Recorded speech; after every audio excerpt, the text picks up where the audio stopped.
Hello, everybody. This is Howard the Teaserking coming to you. Going on last week's analysis. So we have week 2 in the NFL and week 3 in college. Interesting week. Let's tackle the NFL first. What did we learn? There's a lot of injuries. Anything new, anything old? How did the trends do? So let's look at the NFL. The trends were pretty good. The Giants had won the last 5, and if you took them, they covered. New Orleans had won the last 4. They were,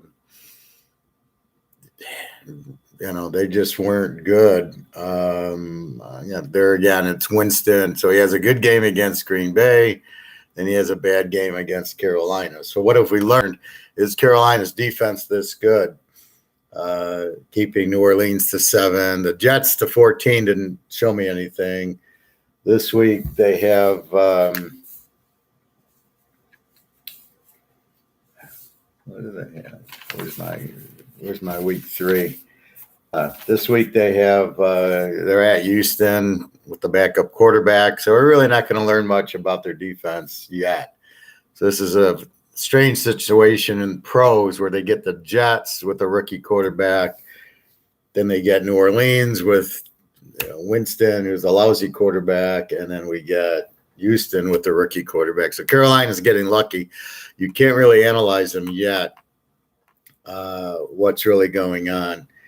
Unfortunately, so you just got to keep watching.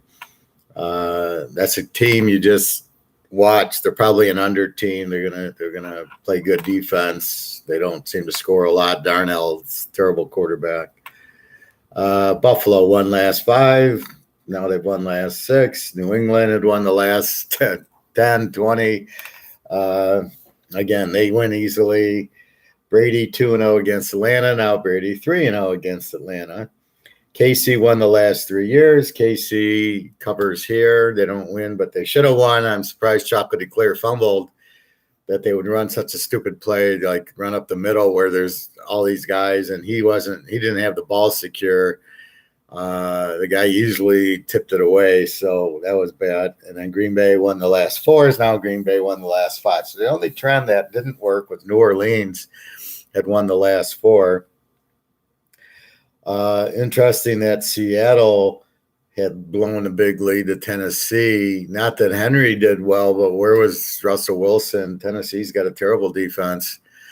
This is where you get bad play calling. They play not to lose instead of play to win. They had scored 30 points. They should have easily scored more. They obviously had matchups, Russell Wilson with the receivers, so they shouldn't have went away from that. Surprise, Giants, Washington, they scored that much. Now they open it up. Tyler Heineke's throwing 50 times a game. Washington got lucky to win the game. Where was their defense allowing the Giants 29 points? And it was like, 5-6 field goals. So they're driving up and down on Washington. Very disappointing coaching by Washington. The Giants figured they couldn't run. And so they obviously just went to all-out passing. Where is the blitzing? And then Daniel Jones, he's another one of these. I go back to throw and I run, and I get 20 yards, and they think it's a good thing. It's good till you get to the goal line and you can't score touchdowns because you're not running the ball and you're not using your wide receivers. So that's the problem with the running quarterback. It never works. It works with like Russell Wilson getting a key first down, running to keep that going, but not when it's like, I'll take 2 steps back and then, there's a hole and I run. Daniel Jones is, if he's a running quarterback, they're in real big trouble. So you think these teams are under teams, but they're not. They turn out and they play a game where does the Giants find 29 against Washington's defense? It just really blows your mind what's going on with that. Houston, Cleveland was about right. Tyrod Taylor looks good, but he pulls a hamstring. So now they got, I forget who their backup is. Now, one warning is just because there's a backup doesn't mean it's not even college. I mean, these are professionals. One thing you have to look, my friend asked me about the Dallas. My lock was Dallas over San Diego and the Rams over Indy. And so here comes the Dallas game. And you go, how about all these injuries to the couple to the offensive line, a couple to the defensive line? And I says, is Dak Prescott out? Is Elliott out? No. Okay, well then we're going with Dallas. You got to understand the linemen, the defensive linemen, they rotate in 8 or 9 linemen. So one guy getting injured doesn't mean anything. The offensive linemen, they have backups. Like I say, when I do my draft videos, backup linemen are linemen. You can get one. This is why I hate getting a lineman in the first round. The lineman in the first round is a wasted pick because you can go to Ohio State or Notre Dame or Michigan or Wisconsin or Alabama or Georgia and pick up one of their starting linemen in round 4 or 5 who's going to do just as good a job as any. There's nobody in the first round that it's offensive line play. All I got to do is blitz an extra guy. It doesn't matter, or do a stunt, right? So it's not like a receiver who has a distinct advantage or a running back who Barry Sanders you can't stop. A lineman is a lineman is a lineman. So I told him, so really the key injury is if Dak Prescott goes down. If Tom Brady gets hurt, that's the injury you worry about, not necessarily a lineman or other. Everybody has injuries. Maybe Pitt's defense with all there's 3 with TJ Watt and Bush out.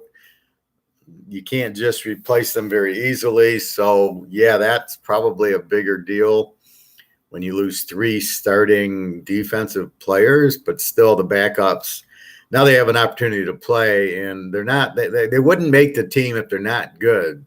So in professional football, the backups usually there's a little bit, and I agree. It's not next man up. You can't replace Tom Brady with the next quarterback. It doesn't work. But keep in mind that. So keep in mind who the backups are to make your bets. So we'll go through that later. Cincinnati, Chicago. Cincinnati gets 2 late touchdowns to cover. Burrow had 3 interceptions. So when you play a stronger defense like the Bears, that's where Cincinnati's going to have problems, as they did. So when they play this week, depends if these 3 defensive players play. If they don't, Cincinnati will cover. If they do, it'll be a hard game for them. Oakland, Pitt, surprised with Oakland because they played the Monday night game with Baltimore and went into overtime and won. They're emotional, and yet they were able to beat Pitt. Again, part of it was the injuries. Part of it, they just played well. Now you look at Pitt and go, well, let's see. You win at Buffalo and you lose at home to Oakland. What the hell? Who are you? And this is where, as a handicapper and as a bettor and as you guys trying to bet, this is where the problems lie. You've got to know the team, right? What's the team chemistry? What's the team look, makeup? So I know who I'm betting on. Joe Montana, I knew who I was betting on. I knew what they were. Lawrence Taylor. All those teams, I knew what I was betting on, who I was betting, what I was going to get. The Steelers in the 70s, the Packers in the 60s. You knew what you were getting. Here, there's such bad coaching. Now, Pitt, okay, I like the coach. I don't love the coach. Oakland, I do not like their coach, Chucky. But, so you don't know what you're getting. If they played the game 10 times, you're going to get 10 different results. Now, Oakland shows me a lot, and they've now beaten Baltimore and Pittsburgh. How are they going to be as a favorite? They've been dogs in both games, and they just, scored at the end to win these games. Can you trust them as a 10-point favorite? This we don't know yet. They look pretty good. Carr looks good. I'll give them that. Roethlisberger, something's wrong with Pittsburgh. They only scored 17 on a kind of a weak Oakland defense, and then they gave up 26 to a good Oakland offense. So there you go. That's payback for the 72 immaculate reception. Again, Buffalo, Miami, that's about right. Buffalo owns them. They killed them in the playoff game last year. Miami, Tug Tagliabue with the 5-yard passes. Now he hurts his ribs. How did he hurt his ribs? Was he running? He can't run. He's a bad runner. So now here comes Brissett in. He's better than Tagliabue. So I'm more, worried now than I am. With Tag, I know what I'm getting. I'm getting a quarterback that throws 5-yard passes. He's not going to score a lot. Nothing in the red zone. With Brissett, he runs a little bit better. He's a better quarterback all around. So I'm a little more concerned with Miami with Brissett than what I'm getting with Tagliabue.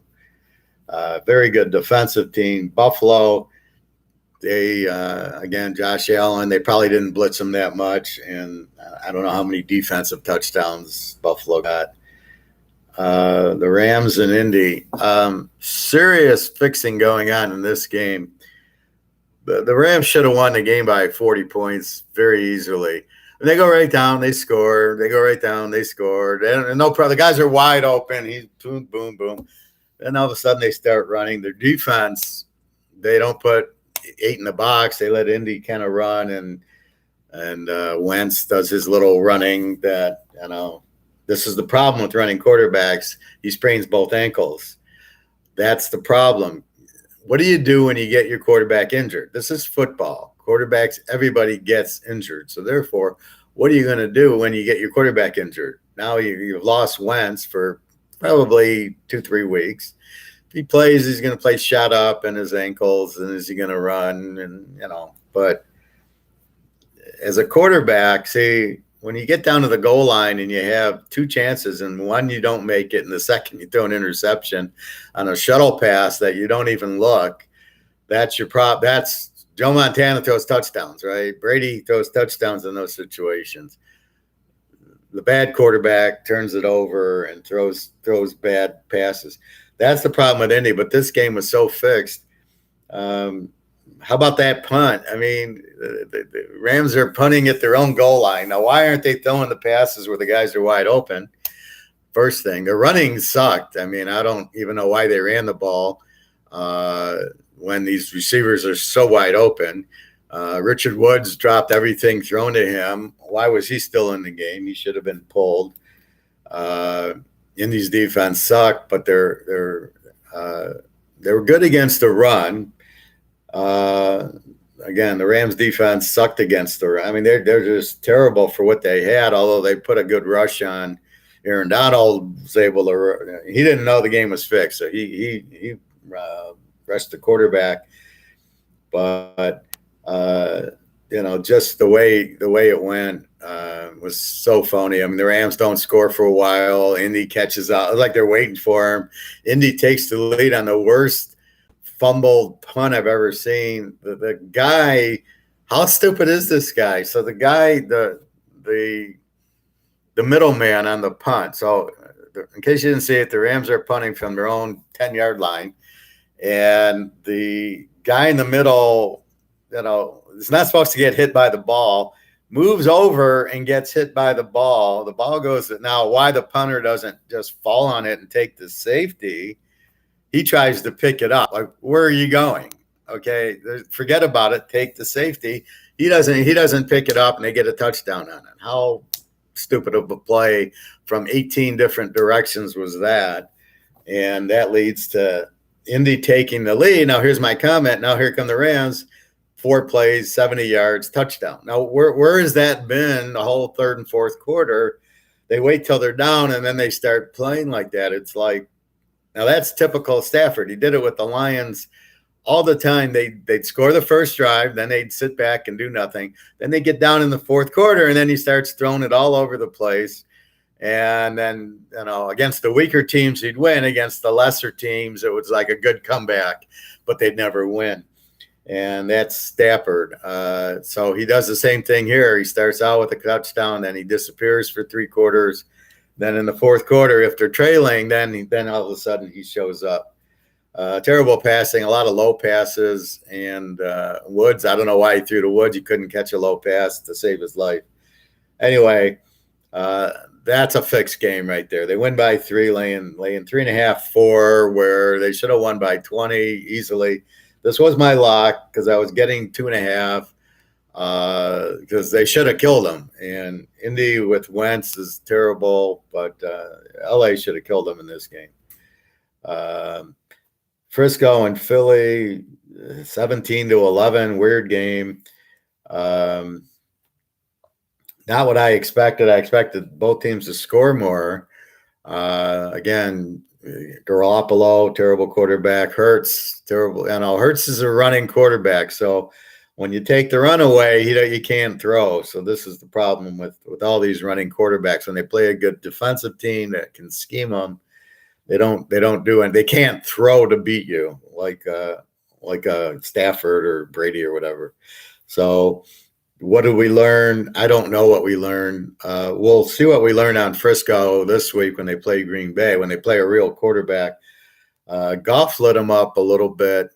Granted, they scored late in the first game. Hurts obviously can't light him up. He can't throw. So I don't know how good their defense is. So we'll see, but I think we got a better flavor on Green Bay yesterday. Denver, Jacksonville. Lawrence stinks. He throws 3 interceptions. Get a lucky touchdown, whippy. But, he throws 3 picks, and Denver just, Jacksonville has no defense. The perfect bet against team, very weak offensively. A quarterback is clueless. The coach thinks he's going to play Purdue and Illinois every week, doesn't realize he's in the NFL, needs to make adjustments. Shouldn't be playing Lawrence. Lawrence is not ready. So I don't get this. If you notice, Fields came out and he was terrible. He'll never be good, but he's certainly not ready. All of a sudden the media wants to dictate what the coaches do is very very strange. But if you look at it, the defense, these new quarterbacks.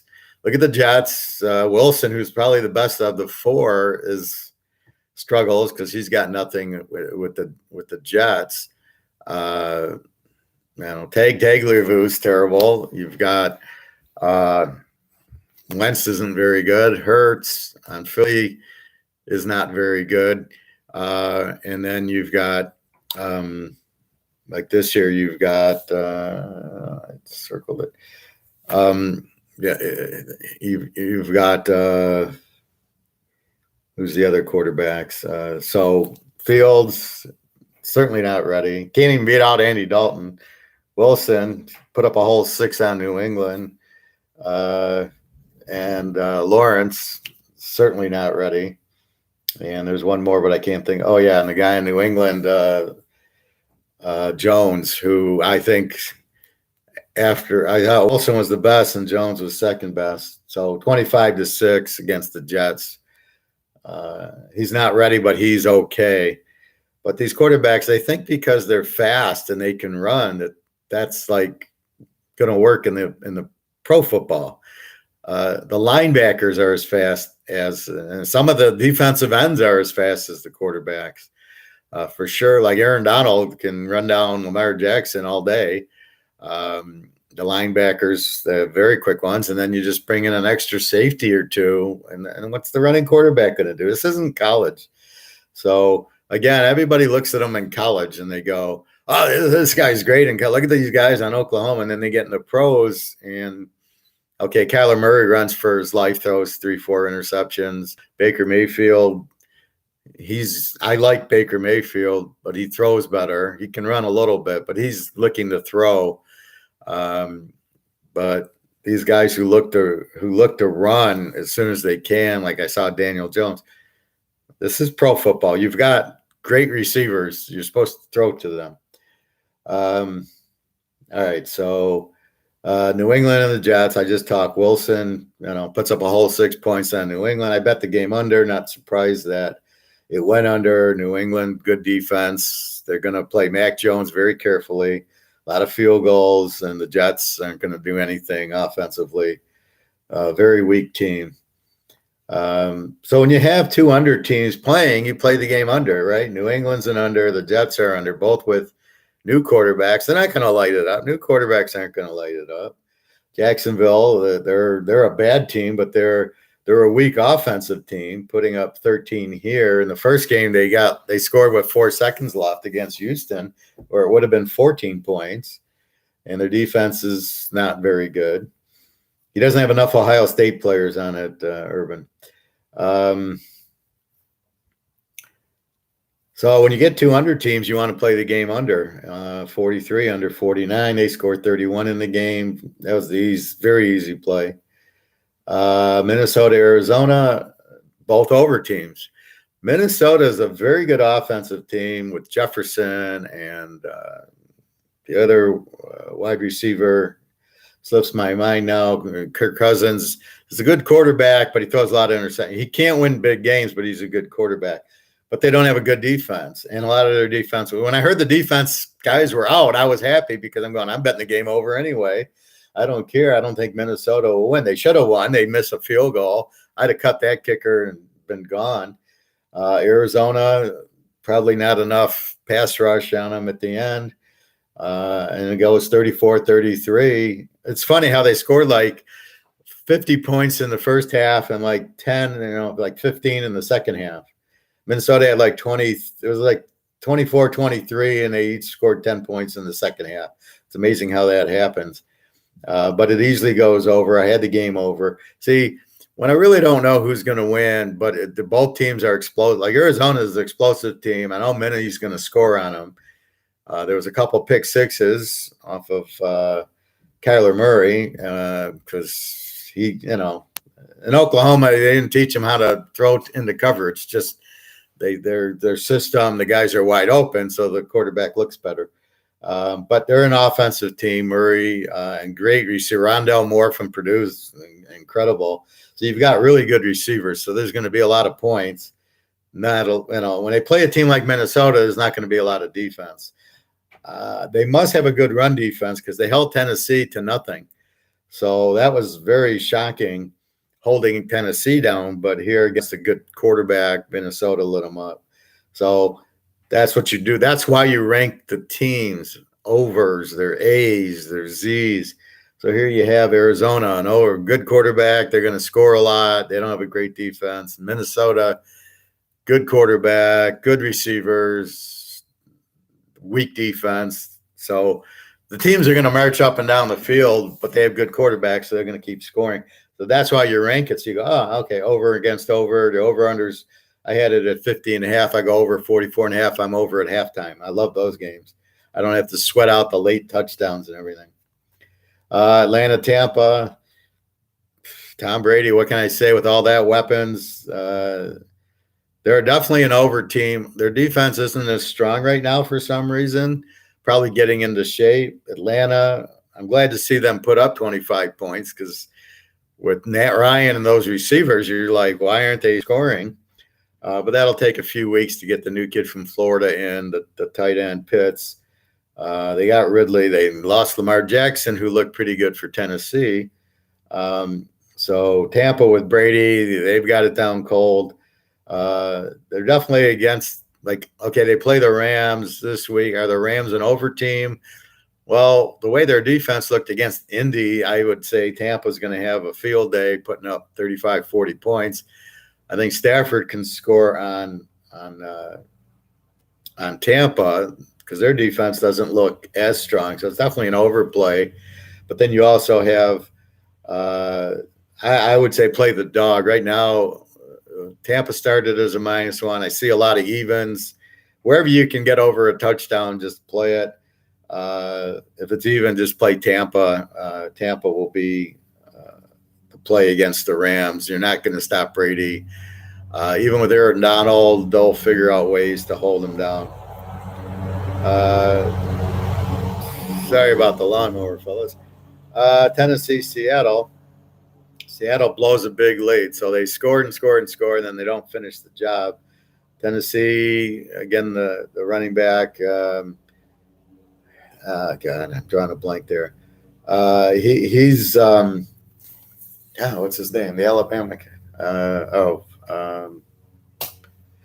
I don't know. I can't think of it, but he's strong, and he eventually wore him out. But Tennessee or Seattle had a big lead, and they stopped scoring. All they had to do is score another touchdown, drive the ball, just run the clock. I'm curious how many Russell Wilson little runs to extend the drives happened. So it tells me Seattle, again, good offense, no defense. Tennessee, good offense, no defense, over team. So again, looking at that as an over, both teams over. And I played Seattle because I thought Tennessee, after what they did with Arizona, I didn't think their defense was very good, and I thought Seattle would score, which they did. I thought they had the big lead. So again, kind of caught with looking at week one. So well, it should be a pretty big week, I'm hoping. Although you never know. I mean, what you think will happen and what actually happens, and which games are like that. So there you go. Dallas, San Diego. Dallas was the second part of my lock. So my first lock was take LA plus 2.5, and the second part was Dallas plus 9 against San Diego. Now, why did I lock this game?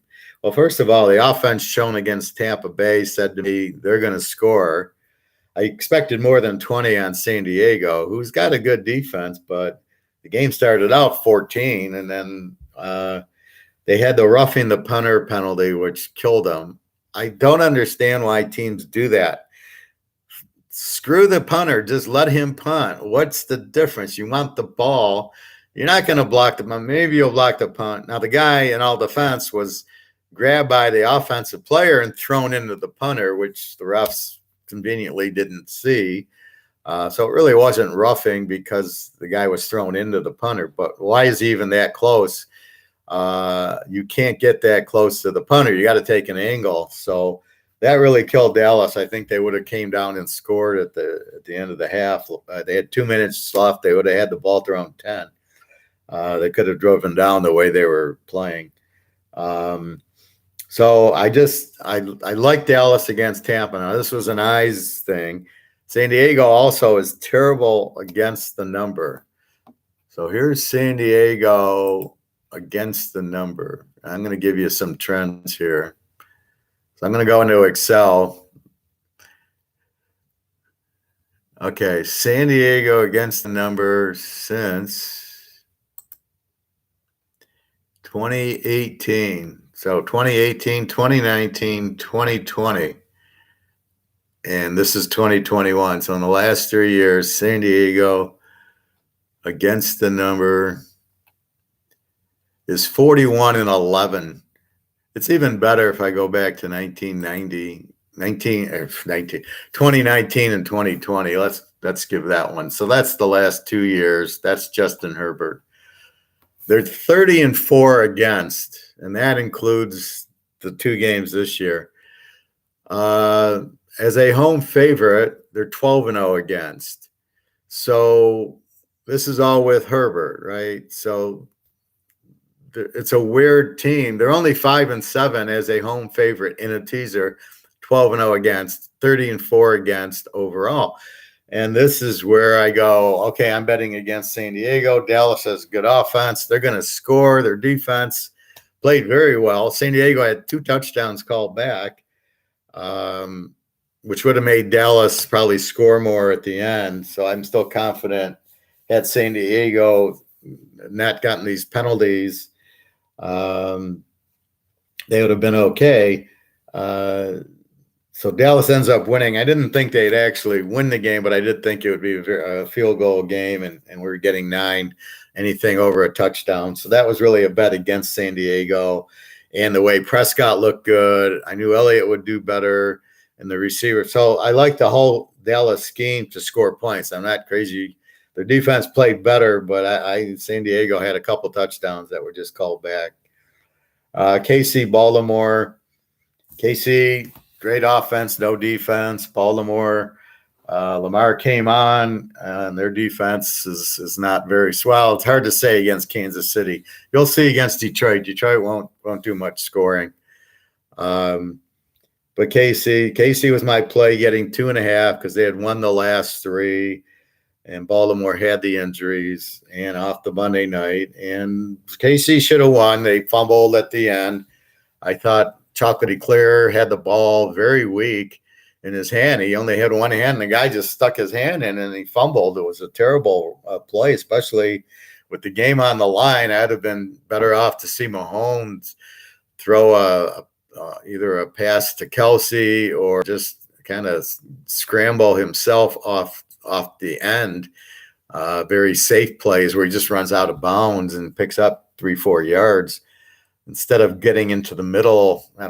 I hate to run into the middle, because there's too many hands and there's too many linemen and too many bad things can happen. You're never going to get any yardage. So you got to be careful with that. And then yesterday, Detroit, Green Bay. I had Green Bay laying 4. Line went from 10 to 11.5.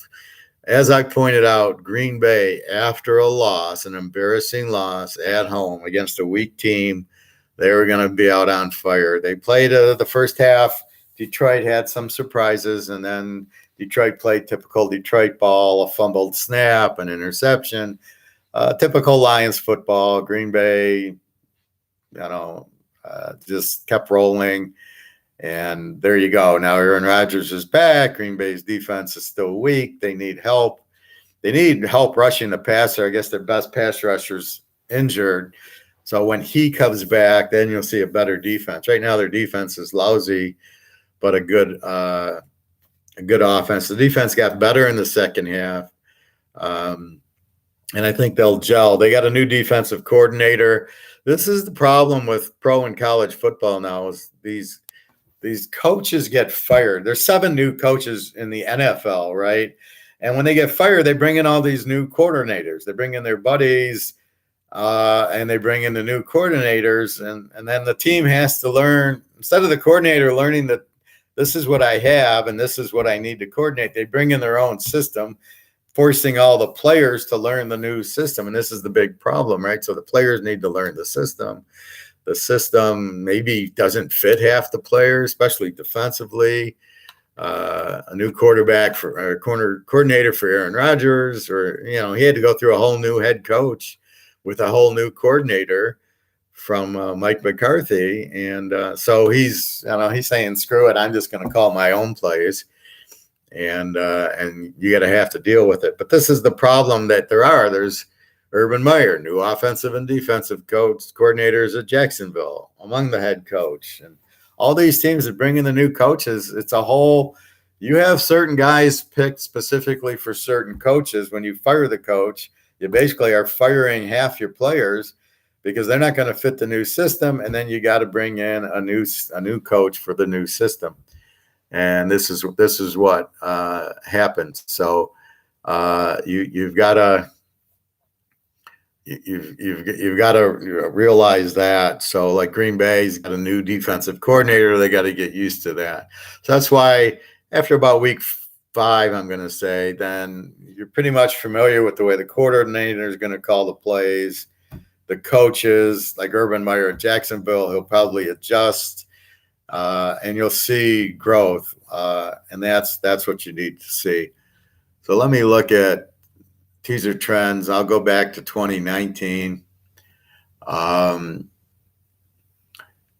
Tampa Bay is now growing. They're 29-9 since 19, but really you want 20 and 21, and even there, because you're looking at the Brady stats, and that's where sometimes when I have to stat Brady. So since then, they're 18-4 under Brady, 16-4 last year, 2-0 this year. So that's what you got to look at. You can't take old Tampa trends, and with all these new coaches, it's very hard to use these trends, but they still are useful for most teams. So if I go back to 2019, some big trends are now New Orleans was 28-9, but again, they don't have Drew Brees. So Winston with his 3 interceptions won't be long till they put Taysom Hill in because he won't throw 3 interceptions. Baltimore is good, 28-9. Buffalo. Now, Buffalo is the hot team, 32-6 against the teaser or with the teaser to last since 2019 with Josh Allen. So they're very strong. They're better with Jake Fromm, but they won't go there yet. Kansas City's 31-9, Seattle's 28-9, and San Diego's 26-8. So they're all like 76%. So they're all good against the number. But here's really how Seattle is. They're 10-7 as a home favorite, and 10-1 as a road favorite, and 7-1 as a road dog. So when Seattle's on the road, they're 17-2. That includes the Indy win. At home, they're 10-7. They're 14-3 against. So why I bet them over Tennessee was just looking at Tennessee week 1. Not a bad play. They had a big lead. They just didn't hold it. But it just shows how weird it is how Seattle, with the 12th man, they stink at home, basically. But they're a good road team, which doesn't really make a whole lot of sense. But this is why I locked them week 1. This is why they're on the road this week against Minnesota. I'm praying Minnesota goes to a -3. If Minnesota goes through -3, Seattle's a lock. Okay, that's how it works. Right now, Seattle's -1. Now, why is Seattle favored in this game? Do the sports books know Seattle's 10-1 is a road favorite? And 7, a great road dog, or what's going on? So this is again what where you can't figure out the line. Where Minnesota should be favored by 3 in this game. They're pretty equal. They're both over team. Both have, Russell Wilson's a better quarterback. They both have good receivers. They both have, or Adam Thielen. He's the other Minnesota. Him and Jefferson. But they both have a good offense, explosive offense, and weak defenses. So why is Seattle favored here? This doesn't make sense. I actually, in my line, was Seattle -3 because I think Seattle is a better team, but the real line should have been Minnesota favored. So the other team is San Diego and Kansas City. Now, here's where they get all their juice. San Diego is 18-0 on the road. 7-0 road favorite, 11-0 road dog. Okay, this goes back to 19. So they're 18-0 on the road. You got Seattle 17-2, and you got Kansas City 17-2. They're 15-2 as a road favorite, 2-0 as a road dog. So all 3 of these teams, you get them on the road, it's an automatic. You get them in the right spot, it's a lock. San Diego is a dog against the average team is a lock. They're at Kansas City this week. I'll read the San Diego Kansas City trend on the NFL game because I haven't looked at it yet. But Kansas City's laying 7. Well, guess what? San Diego's going to play like they did against Dallas. They're going to play 2 high safeties, and Kansas City's going to have to hit the underneath, and San Diego can move on Kansas City because Kansas City's defense is weak. So there you go. It's a very strong San Diego play. And we look at San Diego. They're 12-0 against as a home favorite. Seattle's 14-3 against as a home favorite. These guys are great on the road, but at home they're absolutely bet against. It's just amazing. Why do I love Baltimore this week against Detroit? Baltimore is 13-2 as a road favorite. And they're pretty consistent, right? They've had the same coach and quarterback now, at least since 19. I think Lamar Jackson came in 18. Let's look at Detroit. 9-5 as a home dog, 13-1 against as a home dog and a freaking teaser. So even with the extra 6 points, they're 13-1 against. Frisco killed them. Detroit's 29-5 against, 85% against. They came through with flying colors against Green Bay. See, there's always rhymes and reasons for my picks. But what separates me from the guys on the radio are these type of analysis. I know what to look for. I know what's important. Do you ever hear a guy on the radio say, well, Detroit is 29-5 against in a teaser, so let's bet a teaser against them, or Baltimore 13-2? See, they miss the point that that's the most important trend, but you got to be careful. Like Tampa, I can't go back 5 years because I don't have Brady, but I got a year and a half of Brady, and you can see they cover, and you can just see how good they are. So they used to be a terrible home favorite. Now they're getting better, covering. But that's what you really understand. This is the key, right? And you're looking at, I know how to analyze players. I can tell you that Fields is not good. Lawrence isn't good. So I took Denver over Jacksonville just based on that Jacksonville stinks and Lawrence is not a good quarterback. I hear one guy on this, I don't know, it's an MGM, it's on the radio, MGM bet or one of these DoorDash or DraftKings or whatever crap it is, but it's on regular radio. And the guy's breaking down the games, and he's like, well, this is my number. I have this game -7 on my number, calculated on statistics. So it reminds me of just algorithms and purely statistics. And as I explained to my friend Nick, you can't analyze football with a mathematical equation. It doesn't work because you don't have enough variables. Do you have that Green Bay loss to Tampa, and that's an extra variable? Do you have that in your formula? Probably not, because I don't know how you would put it in. The games where they needed at the end to make the playoffs, do you have that in your formula? Do you have the matchups? San Diego's now playing this cover two, this two safeties deep. Do you have that in your formula? So these math formulas do not work. Anybody that gives you a math formula, then you got to laugh at, well, I'm going to take this. I don't like this line because the number I have is different. When I start hearing this guy, I really laugh. I go, this guy doesn't have a clue. And yet he's on a radio show giving out his football picks. And most of them are going to be wrong because he misses the whole point of how to handicap and how to predict. I'm predicting the future. I predicted that Green Bay would beat Detroit. That I didn't know. I went on history. I went on trends. I went on they lost. So there's a lot of variables I went on, but I predicted it correctly. I had a good week. I went 8-4 on my teasers. I hit my lock. I hit both locks this week. I had the Rams with Dallas, pro lock wins. I had Baylor to destroy Kansas. They kill them.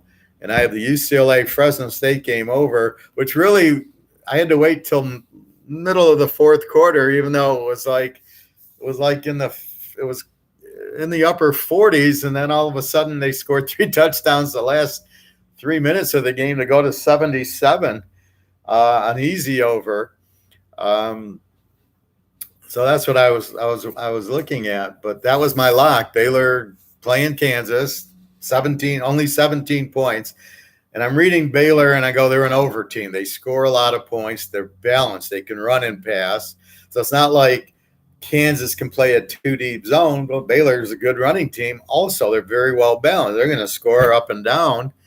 There's nothing Kansas can do, and Kansas doesn't have an offense. And that's exactly, it was like 45-7. It's exactly what I thought. And that's exactly what I look for. Strong teams, strong offensive playing the weak teams.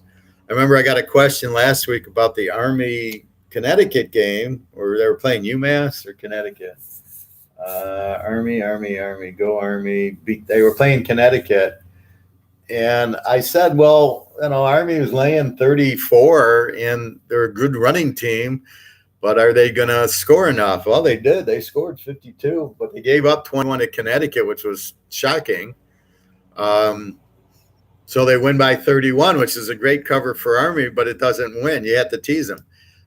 So you got to be careful which type of team. And then I'm wondering how bad Connecticut and UMass are. I have them as Z's, but they seem to be scoring a little bit lately. So I got to keep an eye on them. I'm looking for Louisiana Monroe. There's no offense. That's what I'm looking for. Teams that I know if they play a high-scoring team. Memphis plays Louisiana Monroe. I'm taking Memphis. They'll lay 30. They'll win by 60. That's what I look for. Anyway, so that's basically the pros. So if Fields starts, we bet against Chicago. He is not ready. He thinks he's at Ohio State. He wants to run the ball. They're playing Cleveland. If Fields plays, Cleveland will kill him. You got to be careful with the quarterback. Now, Houston, they have their backup probably playing because it's a hamstring injury to Tyrod Taylor, who unbelievably is the starter. The other injury, well, yeah, Jacksonville, you got Lawrence. Indy, what's with Wentz? If the other guy plays, I'll have a heavy bet on Tennessee because now they've got their offense going, and Indy won't have the offense to compete. Eason's terrible. He was terrible at Washington. I don't get why Ellinger I'd be afraid of, but not Eason. Let's see, who else? Okay, Pitt, you got to watch their injuries to their defense. If they're all out, take Cincinnati. And Miami, if Brissett's the starter, then I'm more scared because he'll do better than Tagliabue against Oakland. See, here's where Oakland beats Baltimore at home as a home dog. They go at Pitt. They're not expected to win. They're a road dog, and they win both. Now, here's where you're going to measure how good Oakland is. If they play Brissett and they're favored, are they going to win the game? And you can't. I have no idea.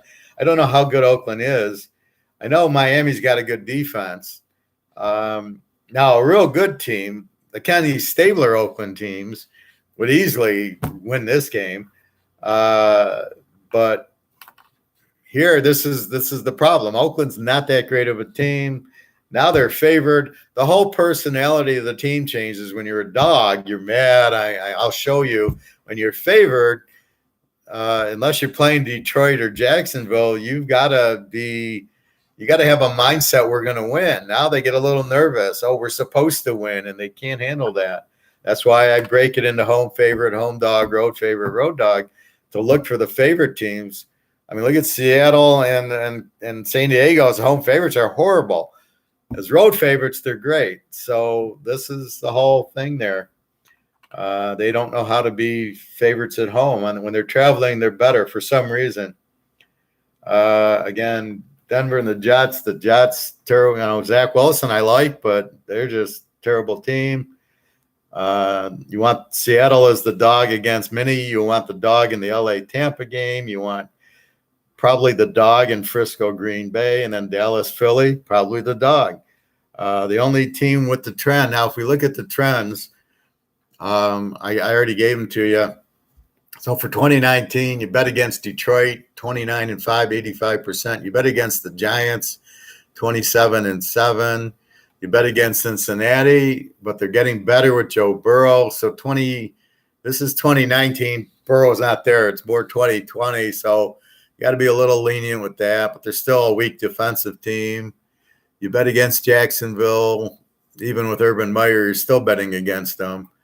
Bet against Houston, bet against the Jets, and bet against San Diego. So what you see is usually the bad teams you bet against, the good teams you bet on.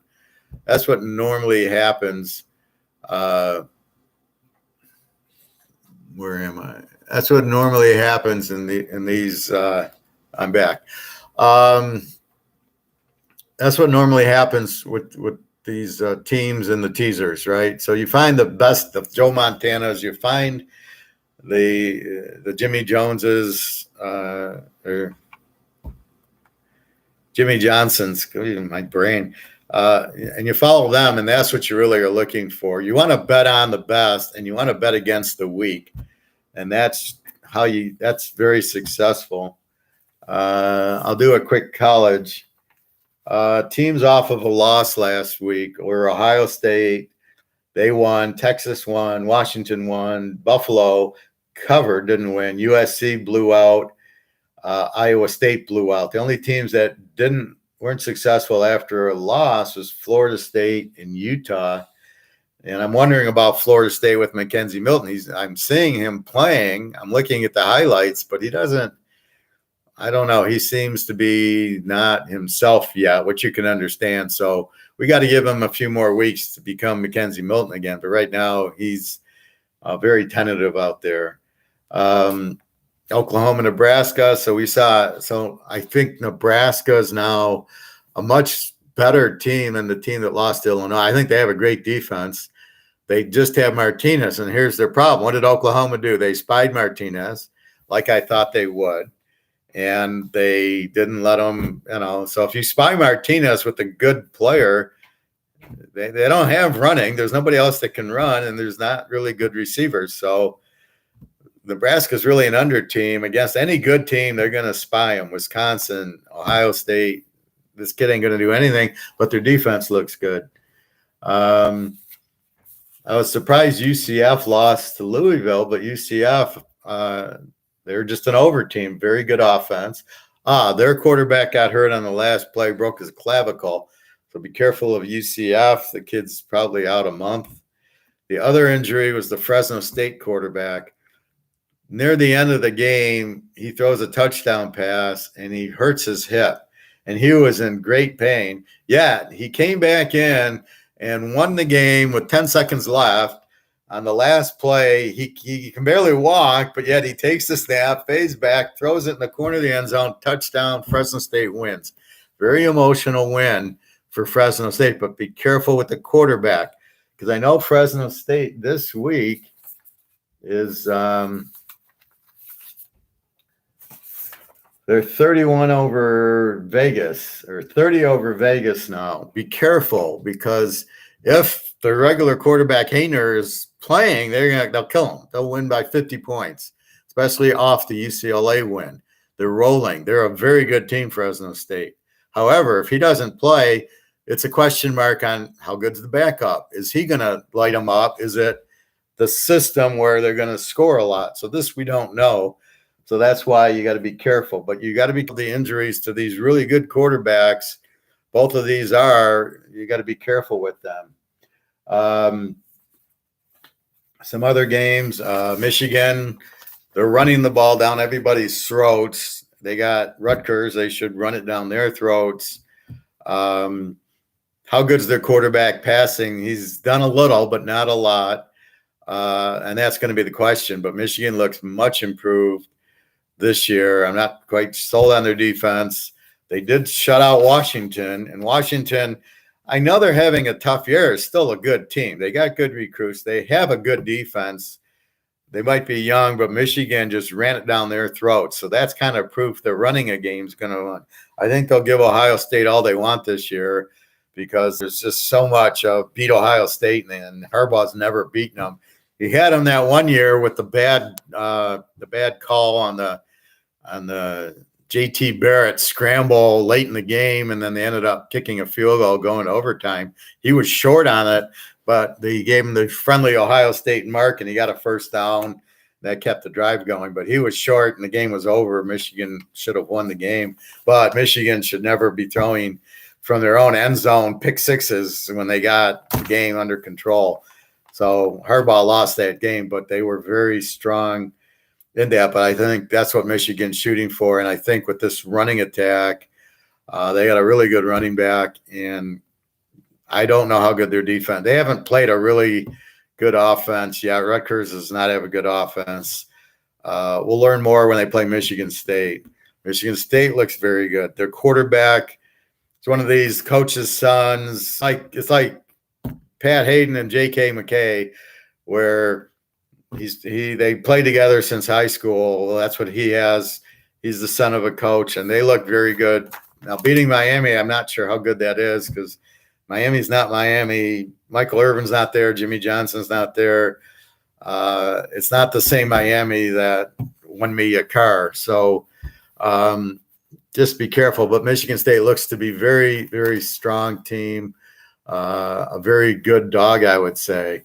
Ohio State, Tulsa gave them all they wanted. Jesus Christ. I won that bet with 3 minutes left. Ohio State scores to go up 14. And with 2 minutes left, they get a pick six for 60 yards, and I win. And I'm figuring I lost because they're only up 7 late in the game. I go, well, they're going to run it. They'll get up 14.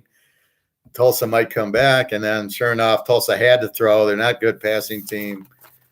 It's a 21-point victory. So basically, Ohio State, their quarterback's okay. They seem to be running the ball, which I thought. Their defense, I mean, Tulsa's lighting them up. I don't know what to think with them, but they're not the same. Clemson looks very bad. Their quarterback's not good.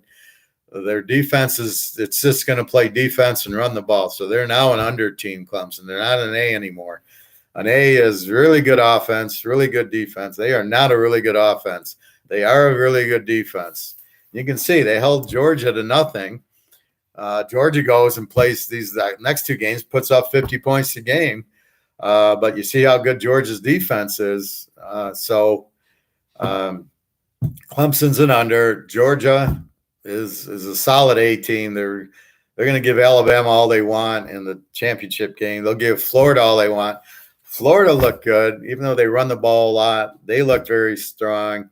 Alabama, they're looking more like an over team. They gave up a lot of points to Florida. They had the lead, but again, I had that game over, an easy over. But again, Alabama does their 30 points somehow, but they gave up 30, which I was surprised. But that's why I played the game over. I didn't know Florida, but I knew Alabama would score, and they didn't cover. And they were laying 14 was too much to lay. Florida gets athletes. They're well coached. So they're going to be good every year, like Georgia. And if you're ever given Georgia 14 points, unless it's the NFL team, you take Georgia in 14 all day. Florida showed they're very strong. Iowa, a very strong team, good, very good defense. They beat a good Iowa State team. Keep an eye on them as a dog. It's going to be them, Wisconsin, Nebraska. Tease the dog. Play Iowa, Nebraska is going to be, go under. If you see anything in the 50s, just lock it under. Same thing with Wisconsin, under. I talked about Baylor, Arkansas, very good running team. They'll be a live dog in the ACC. They'll give Alabama all they want. Teams like Mississippi and Mississippi State are just scoring a lot. Well, with those coaches, they're just going to have a lot of scoring, good offenses. That's all system there. UTSA, somebody asked me about them. They 27-13 over a decent Middle Tennessee State, not a great one. So they do cover. They're a very good team, very good running. Their quarterback's not bad. Their defense, I have UTSA as an A in their division, in their conference, not if they played Oklahoma, but here they look good. Liberty's very strong. I think I like Liberty this week. They're playing who are they playing? Somebody. Liberty. They're playing Syracuse, and they're laying 7 on the road, and I like Liberty in that game. I'll get into that more. Marshall had a huge lead and gives up 20. They're up 38-21 going into the fourth, gives up 21 points to Eastcar. I'm shocked. I had Marshall as an A team, and I had Eastcar as an under, that they don't score a lot. That's why I took Marshall. I laid 4. I almost locked the game. Should have been an easy win, up 38-21. And I don't know where their defense went. Maybe somebody got injured. I don't know, but keep an eye on Marshall. They're not as strong. They're strong, but somehow an Eastcar, obviously a good offensive team. So they're now went from an under to an over. I don't know where it comes again. They can't score, and then all of a sudden they play a tough Marshall team and they put up 42. I can't figure that. It's got to be turnovers probably. Penn State, Auburn, great game. It's about what I thought. Penn State, pretty much an A team, great defense. Score enough. Auburn, who had played nobody and scored a lot, did put up 20 against Penn State. Good defense. It's a good team. Auburn's a good team. They're a notch under. You got Georgia and Alabama pretty much equal, because Georgia's got that defense. Alabama with their system offense, and then you're going to have Florida, Auburn, and we're waiting on LSU. They have the best cornerback in the country. He'll be the number 1 corner taken. Stingley, but we'll see if they get up to that level. Hopefully they will. Not the team that played UCLA and let up 100 points. Utah State beating Air Force is kind of a shock. Air Force is a very good team. Utah State, I told you they're Arkansas State, and they come with a very explosive offense. They put up 49 on Air Force. It's shocking, but that's a very good team there.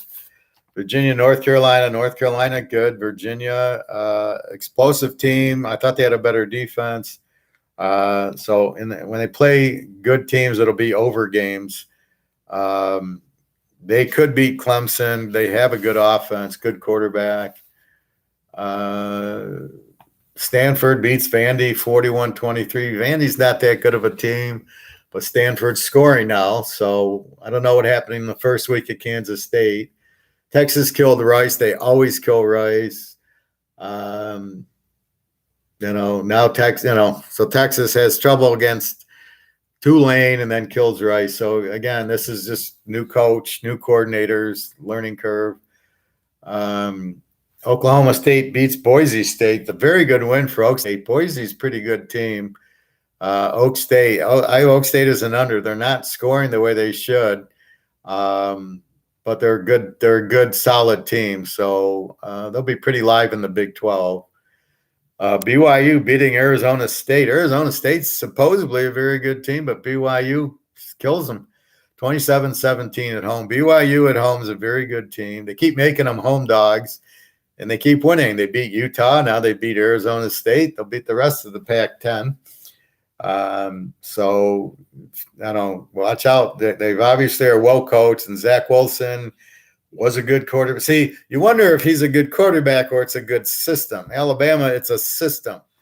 Me and you could go quarterback. Well, I can't throw the ball 50 yards, but these guys who can throw, bring in any quarterback and they just jump right in. Here's this new guy, Stroud for Alabama. He looks good. So it's like, is it really the quarterback or is it just the system? So keep an eye on that. UCLA, Fresno State, I talked about Fresno State with the big win, the lock over. All I had to do was get 56, and they both 40-37. It was great. And then San Jose State, Hawaii. San Jose State surprised me, 17-13. Hawaii does not have a defense. So I don't know if San Jose State has a good quarterback, a transfer from, I think, Mississippi State. And I don't understand this game at all.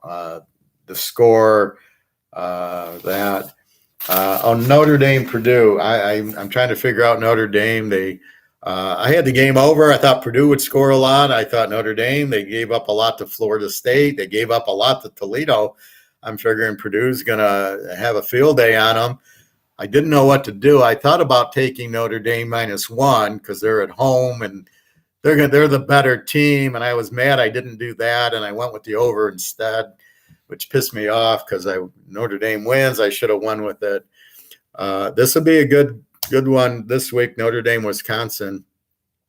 I'm really debating about taking the dog, which is I was going to lock if it was Wisconsin, but it's not. It is Notre Dame, and Wisconsin now is a 5.5-point favorite. I don't know. In this game, I normally will tease the dog.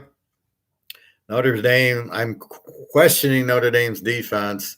Florida State ripped off a bunch on them. Toledo scored a lot on them, but then they look good against Purdue. Wisconsin's a pretty weak offensive team, but they're going to run it down your throat. But I think Notre Dame's okay against the run. I don't think that's their issue. So I think you make Notre Dame a dog. The game's in Wrigley Field on a grass field with Dame and Wisconsin. Funny how that happened to work. Wisconsin with the killer defense. But the one key is I noticed in the Penn State-Wisconsin game, Penn State completed several long passes. Wisconsin seemed to have a little bit of problems with the passing, and the quarterback on Notre Dame was Wisconsin's quarterback last year. He's going to know how to defeat the defense. So that's the little key of getting a guy from Wisconsin. He's going to know how to beat him. He's going to say, well, here's the weaknesses because I was the quarterback last year. And you can definitely beat Wisconsin throwing the ball. It's going to be hard to run on them, but if they throw it, I think this game should be close. I think Wisconsin wins by a field goal, even a touchdown. You got 5.5. You kick up to 11.5. I think it's the prudent play. Now, again, this is a game you got to be careful and not bet a lot on because Wisconsin, to me, is the better team. But watching Penn State play them, I think you're going to get the same type of game. I think Penn State, Notre Dame, very similar, good offenses, good quarterbacks, well coached.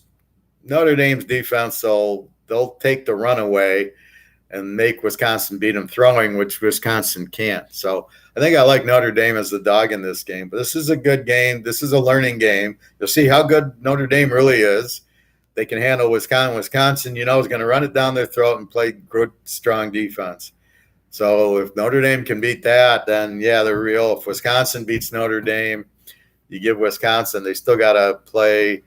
I don't know if they play Ohio. I think they play Michigan.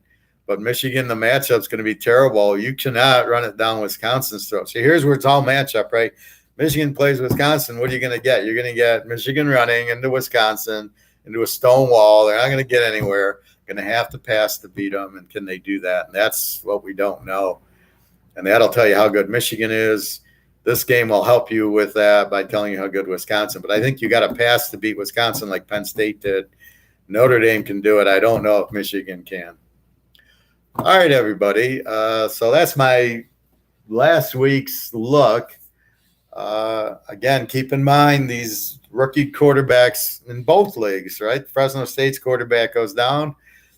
I mean, it happens all the time. The guys start one quarterback because he's a senior or he's played before, and the new kid who's the hot shot comes in.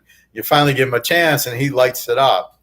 And I go back to my Quentin Flowers at South Florida, when they couldn't score 3 points on anybody on a high school team, he comes in and they start lighting it up for 45 points a game. And I'm going, what the hell is going on? And I see a new quarterback and he's a superstar. So you got to be conscious of that. That's why I watch the box score. I'll tell you all that. But that's what I have with we got to see what the Fresno State looks like. And the spread should dictate it. If it goes down to like 28-27, he's not playing. If it goes back up to 31, he is. It was a serious hip injury. He was like screaming on the bench. He was limping around. It was definitely a stinger in the hip. I don't know if he broke. I don't know what you do in the hip, if you break your hip or what. But he got nailed, and he was in pain. And yet he still threw the winning touchdown. It was amazing. So you got to keep an eye on that. Keep check for the new quarterbacks. Look for live dogs. Like I said, that's the key to real betting is when you get a team. Now, my Buffalo fan who got me because Buffalo, Nebraska, Buffalo getting 14 from a very good Coastal Carolina team, and they covered. And that's my point. Buffalo, after a loss at home, getting 14 to Coastal Carolina, not at Nebraska, and they almost win the game. Now, Coastal Carolina's got a great quarterback